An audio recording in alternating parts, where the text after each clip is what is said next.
This week on the Deep Leadership Podcast.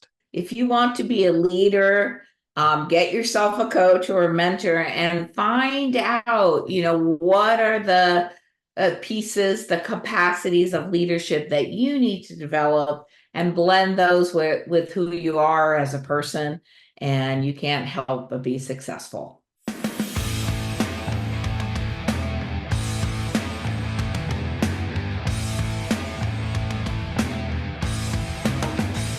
This episode is brought to you by the Salty Sailor Coffee Company, the official coffee of the Deep Leadership Podcast. Salty Sailor is a veteran-owned coffee brand on a mission to deliver premium, fresh roasted coffee while making a positive impact in the world.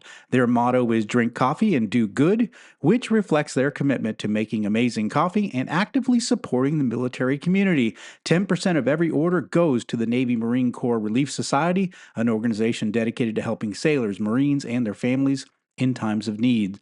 All our listeners get 10% off every order of their amazing coffee by using the discount code DEEP at checkout. So check them out at saltysailorcoffee.com. Welcome to the Deep Leadership Podcast. Today I'm joined by Lori Mazan. Lori is a distinguished 25-year executive coach who has provided tens of thousands of coaching sessions to top leaders from Fortune 100 CEOs to venture-backed startup executives.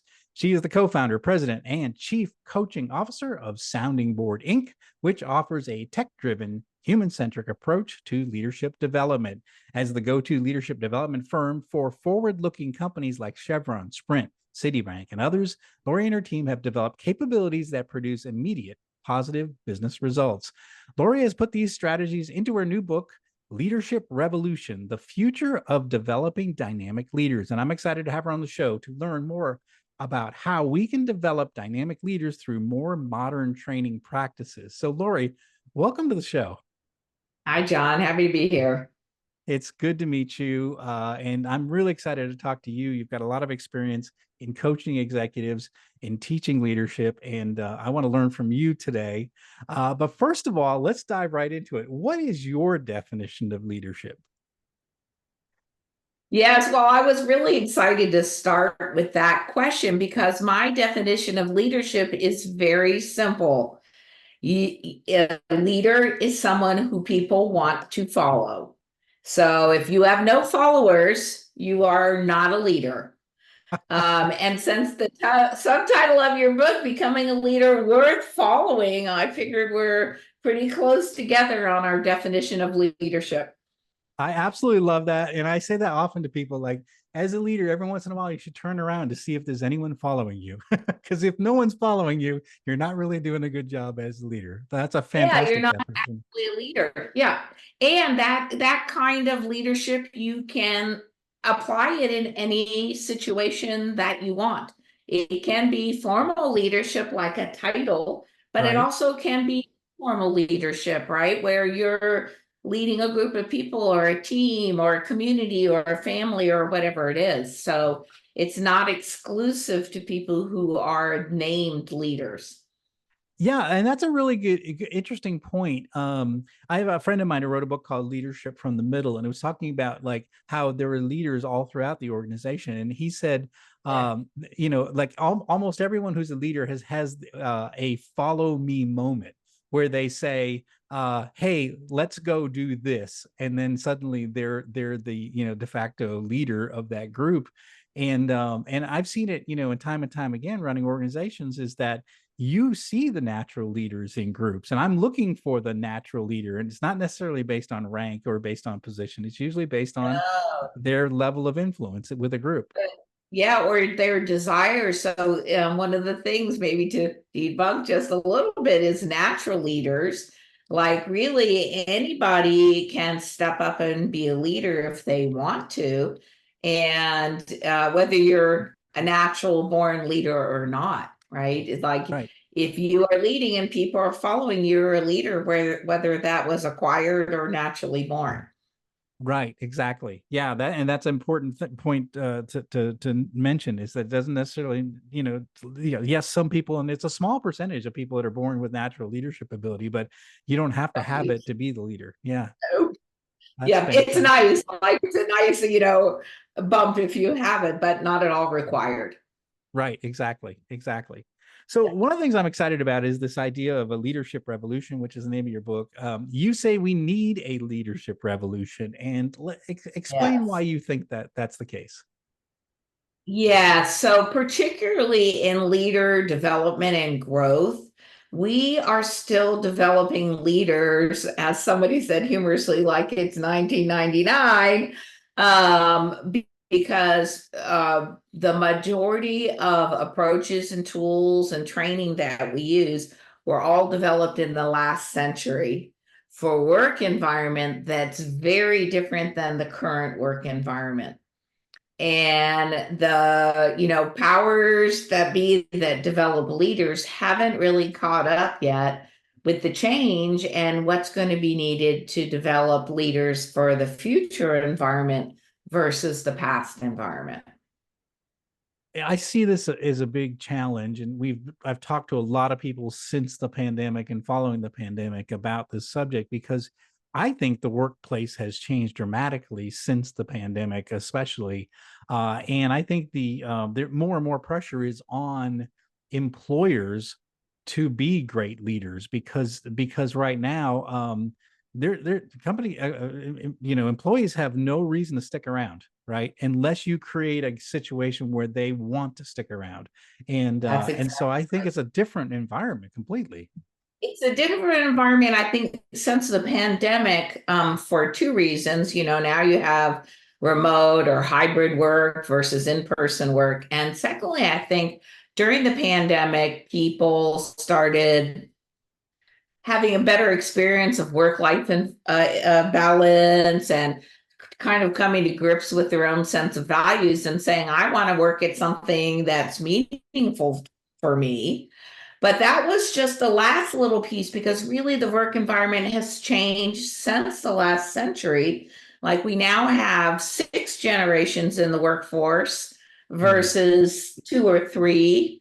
We have an amazing amount more diversity than we did back in 1970.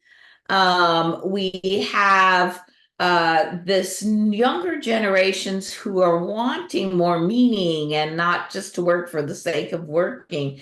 They grew up in a more supportive and sort of personalized environment, and that's the learning model that they need and want to develop as leaders. So much has changed. Also, I would say the environment's much less predictable than it was back in 1970.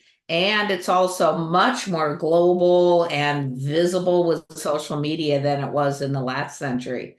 So it's fairly dramatically different environment, and yet the way we're developing leaders is still the same as it was back then.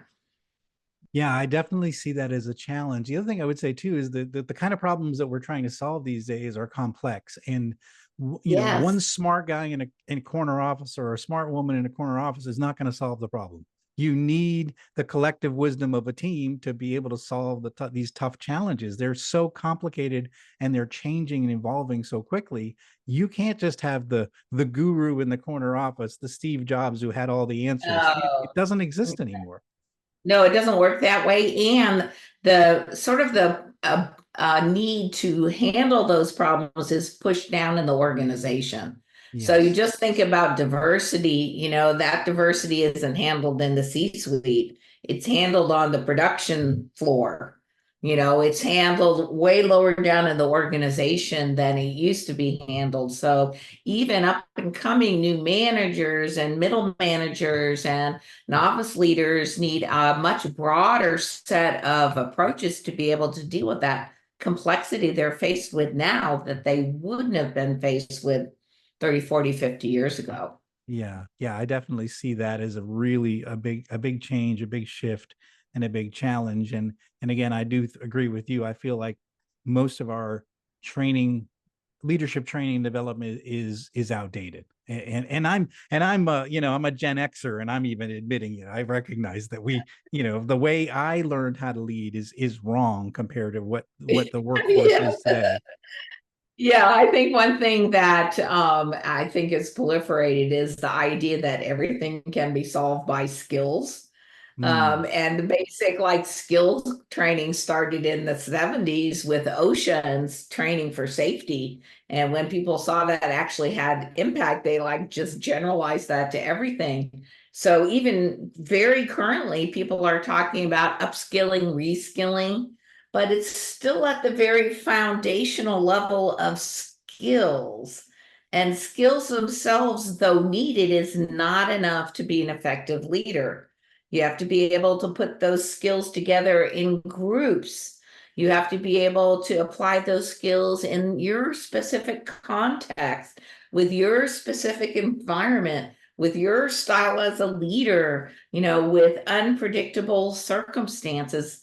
You're just not going to be able to do that with basic online, skill training. And there's just a lot of stats that show only about 10% of that skills training is transferred to actual on the job usage.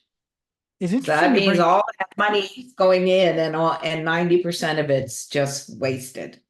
I definitely see this. One of the ways I was exposed to it, I do get a chance to speak at MBA programs and master programs. I do like a leadership session once a semester with different students, and one of the first times I did that, I asked the students, well, how many lead? It was an MBA program, international MBA program at a big university. And I said, well, how many leadership classes have you taken in this course of study? And this was a well-known program. And they said, well, you're the first. You're the first person to come to talk to us Oh about my leaders. God. And I said, well, what are you learning about? And it's like, well, like accounting, operations, ethics, all the things that they need for skills, right, to be a business leader.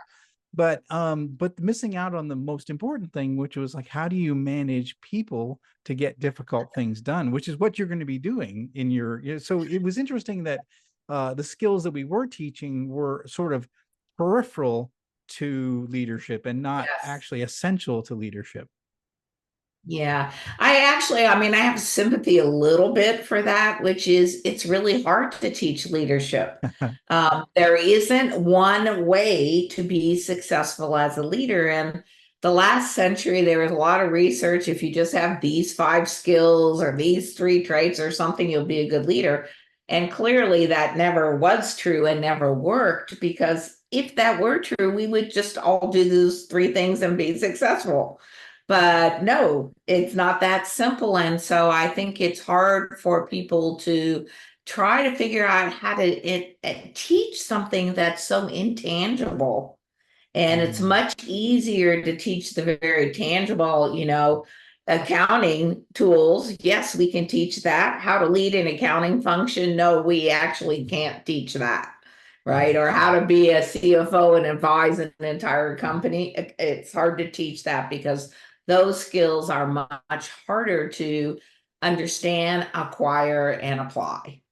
Yeah, that is very interesting. It's well said because yeah, again, it's easy to teach a skill like, quality or accounting or engineering, right? But when you're talking about managing an engineering group, well, okay, well that gets a little, all right, then there's some specific things you have to deal with there that are unique and different. So, Yeah, that one, engineering particularly, has been a very visible one because it's clear that engineering leaders have struggled in their leadership roles, even though they're brilliant, yes, right, as engineers. And some schools have taken up teaching leadership to as part of the engineering program because I've seen that problem over and over.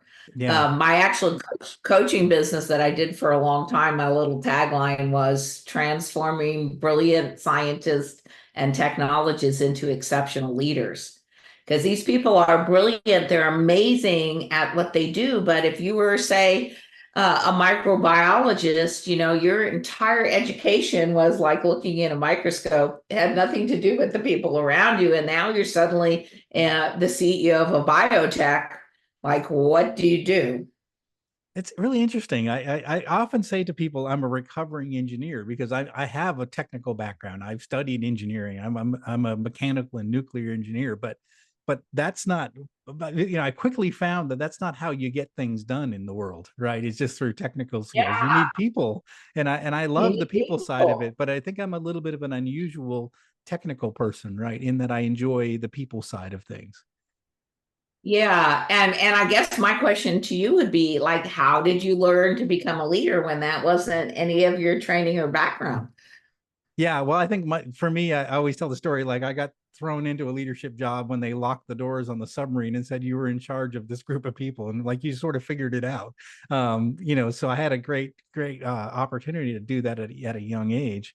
But yeah, I think that a lot of times we don't get those chances to actually lead people and get those opportunities to learn about people and what have you. But I always say I was at an unfair advantage because I got a chance to learn and explore human relationships in a very interesting way, on a submarine, under the ocean for 3 months at a time. So that's a great place to, if you like people or Very if you're interested contained in, environment. it's such an interesting human experiment to see the way Mhm. people react to pressure and how they deal with change and all those sort of things. So it was a fun place to learn leadership and experiment in leadership because it was such a very strange, unique environment to Yeah, learn. Yeah. Yeah. kind of a trial by fire, right? So I actually, for listeners, I really recommend startup environment or an entrepreneurial setting, because if you haven't had training in leadership and you're not sure what to do there, just immersing yourself in the place where you have to be a leader. It's just driven by need, can push you, sort of to take the steps you need to learn about that. And a startup environment, as well as maybe a military environment, is a really good place to just jump in and give it a shot. I agree. I mean, I've been doing it for 8 years. Started with my company, so it is a great place to learn leadership. There's lots of challenges when you don't have a lot of money and you're trying to do difficult things. It's a very interesting place because I often say to myself, why do people stay with me? Right? They can go to a bigger company and get more benefits and more options and what have you, but it really takes that high level of influence to get people to stay on board. You have to have a vision. You have to communicate that vision. You have to get people excited about where you're headed and keep them excited. It's a big challenge. Startup environment is a really interesting place to lead, and it's one of the more exciting but difficult places to lead too. Agreed, agreed. So I think one of the things to be successful at that is you have to be okay to fail. So Mm. it's learning basically by failure. You keep finding out what doesn't work until you find out what does work.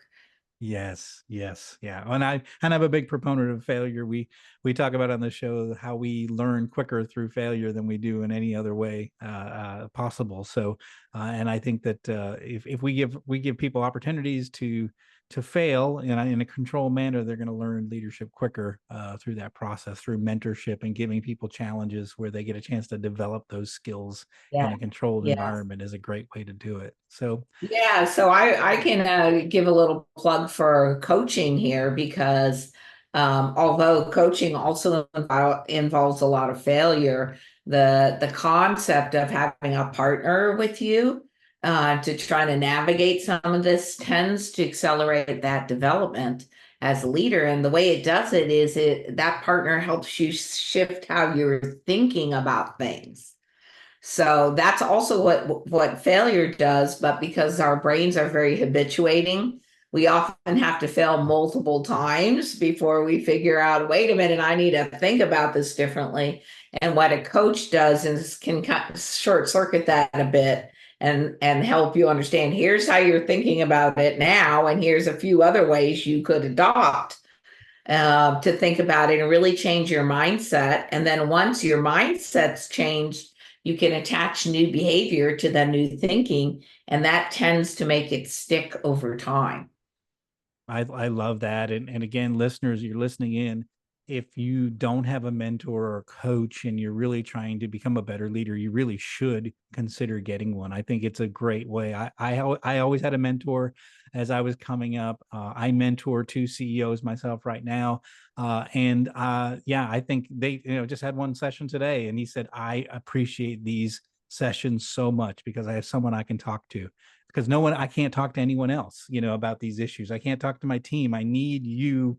I need these sessions to be able to think and work out issues and challenges. So, listeners, if you don't have a mentor, you don't have a coach, consider getting one because it will make you a better leader for sure. Yeah, it's really having that thinking partner. I think that is the critical part of it. Like when you're in a leadership role, there's nobody who is neutral for you, Mm, right? People want, your investors want something from you, your exec team wants something from you, the employees want something from you, the customers want something from you, everybody wants something from you.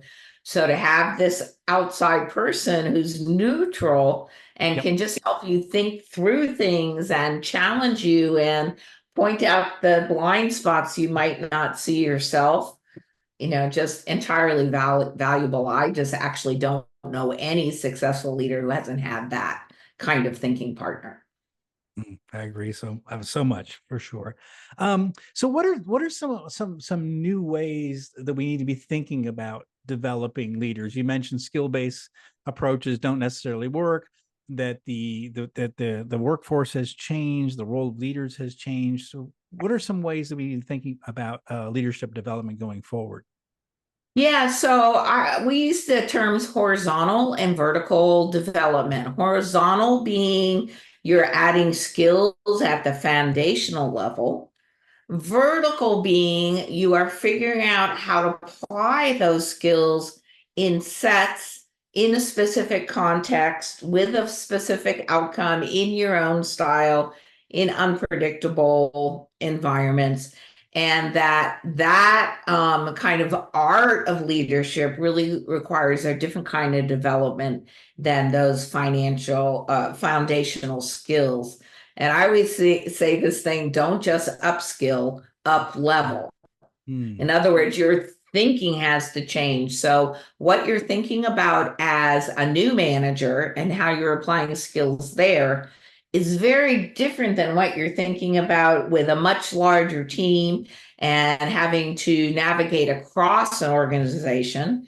And then what you're thinking about as someone at the top of the house is very different than what you might be thinking about as a new manager.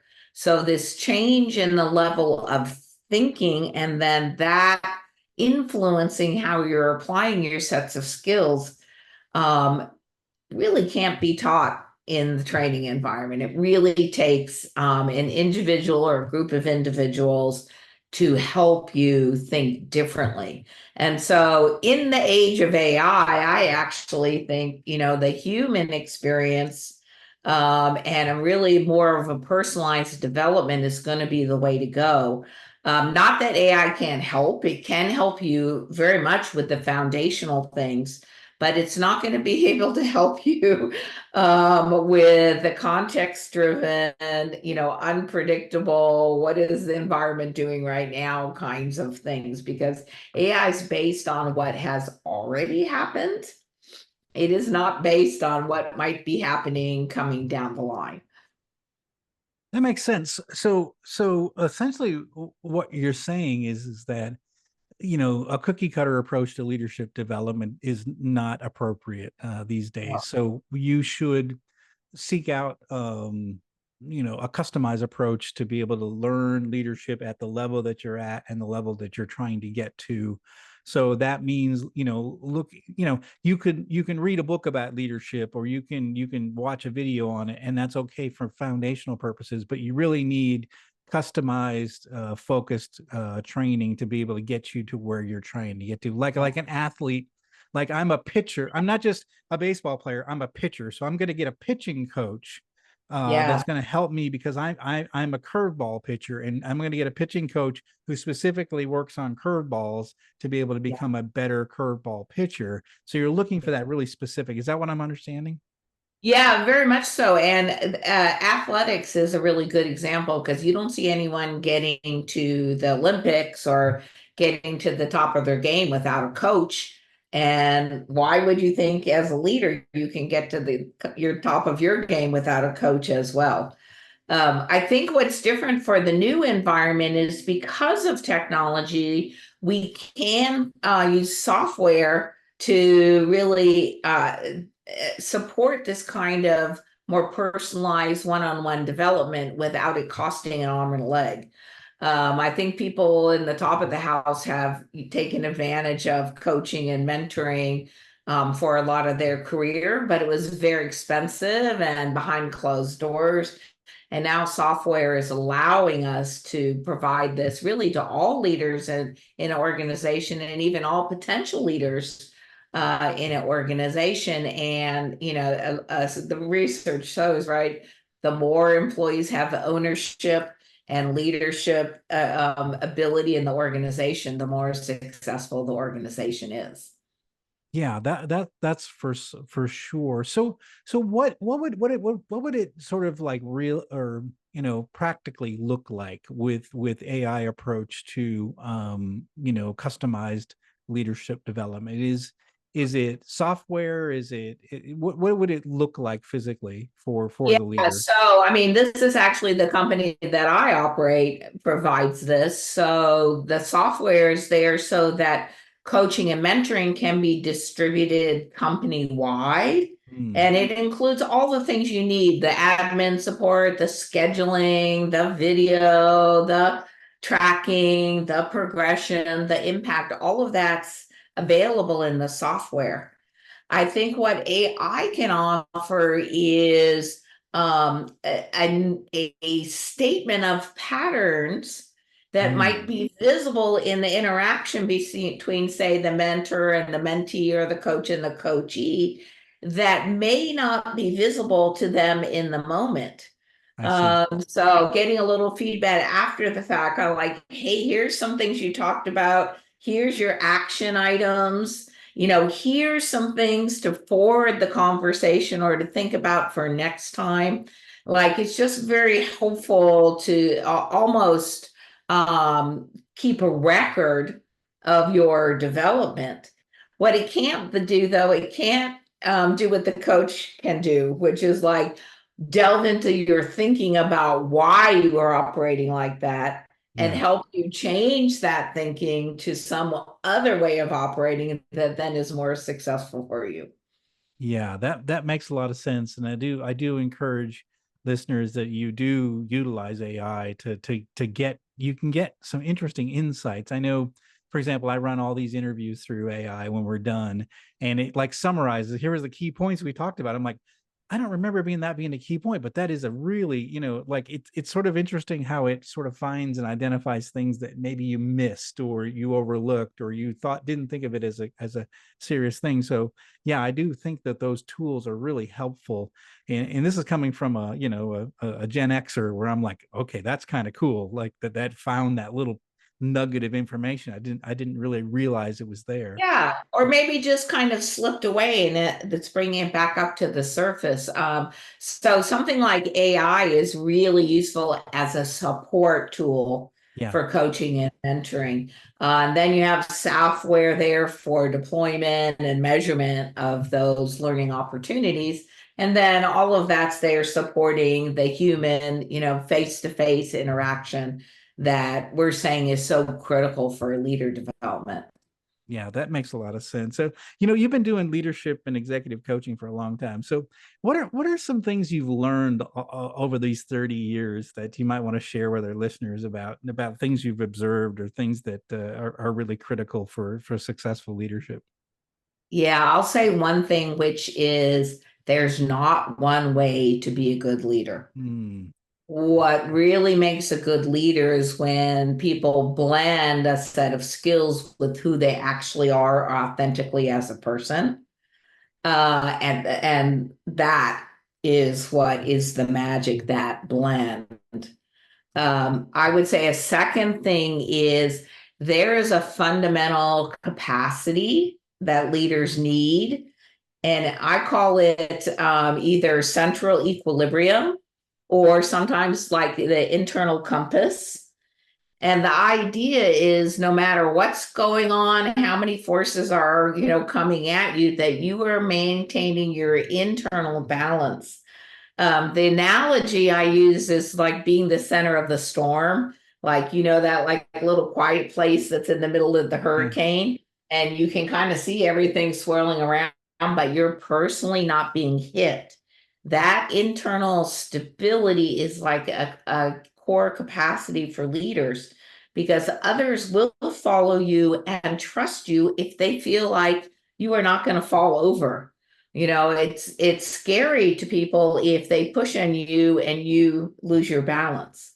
So that big sense of, keeping that equilibrium regardless of what's going on, is a capability that is inherent to exceptional leadership. And yet we don't train that at all.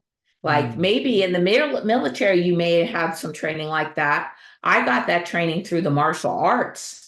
But I think in organizations, we don't do a lot of that training, how to maintain that internal balance regardless of the external environment. I absolutely love that you speak on this because I think I just had this conversation with my with the CEO I'm coaching today, which is the idea that we do have to be that calm in the storm. And the listeners who have listened to the show for a long time will know this story is very familiar. But my first deployment was in the North Atlantic in the wintertime. And if you know anything about the North Atlantic, we get very nasty storms in the wintertime.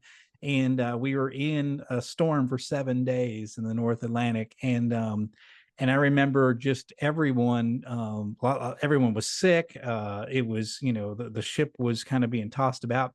But I just remember, and I'll never forget the calmness of our captain. I mean, obviously he was very experienced seaman. This was not his first storm, but he remained calm through all that, and it kept us calm. And and Yes. and I think that was something that I learned. Like, okay, that's and I don't know internally if he was battling with doubts or was worried or anything, but he never showed it. And I think that's something that is an exceptional skill in leaders, is to be able to sort of say, to internalize maybe some of the panic you might be feeling when things happen. Like, I know I felt it when COVID hit. My employees were like, "What's going to happen to us? Are we going to shut down?" And I'm like, "I don't know." But I didn't, but I'm like, "I don't know. But as soon as I know what's going to happen, I'll let you know."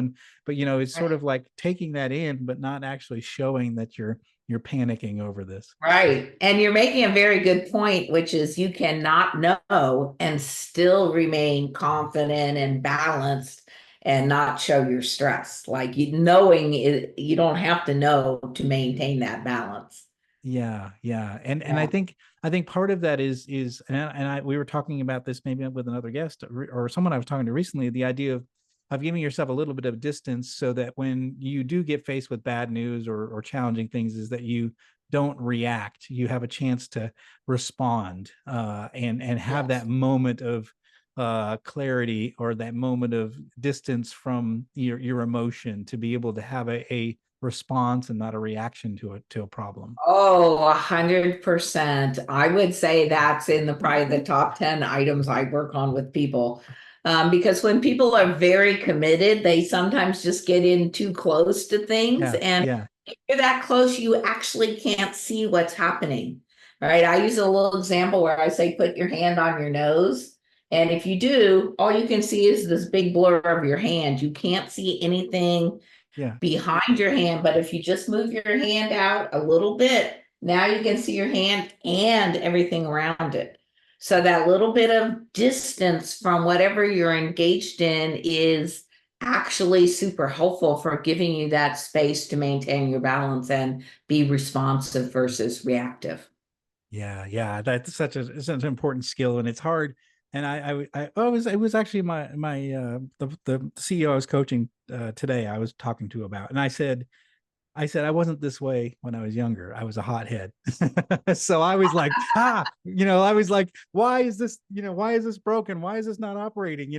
And so think as I've gotten older, I've recognized that that's really important, not to be a hothead and not to be that reactionary leader, but to be No, more. because yeah, when you're the reactionary leader, it makes everyone else reactionary. Yes, And those yes, are not the best decisions. They're yes, not a thoughtful, contemplative decision. They're just a reaction in the moment. right, And when you're reacting, you're using the old part of your brain, not yes. the very best part of your brain to respond. Yeah, so important lesson there, listeners. Give yourself a little bit of distance. Use that the hand in front of your face idea. That's a great way to visualize that. Yeah. This Yeah. is really great, Lori. What final message would you like to leave with our listeners right now?